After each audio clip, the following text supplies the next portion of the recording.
వారు శత జయంతి సందర్భంగా వారి త్యాగ నిరతిని, వారి సేవా దృక్పథాన్ని, వారు విద్యారంగానికి అందించిన సేవలను నేటి యువతరానికి తెలియజేయాలనే ఉద్దేశంతో డాక్టర్ పివిజి రాజు శత జయంతి వేడుకలను జరుపుకుంటున్నాం.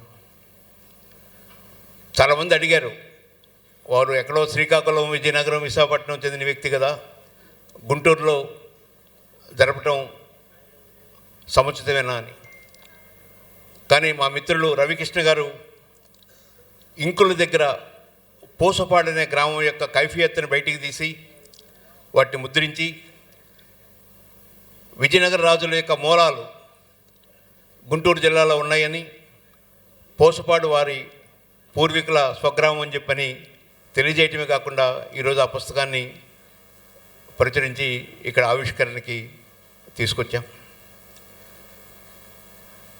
ఆనాటి పివిజి రాజు గారిని కానీ, ఈనాడున్న అశోక్ గజపతి రాజు గారిని చూసిన తర్వాత నేడున్న రాజకీయ నేతలు వారి నుంచి ఎన్నో గుణపాఠాలు నేర్చుకోవాలి.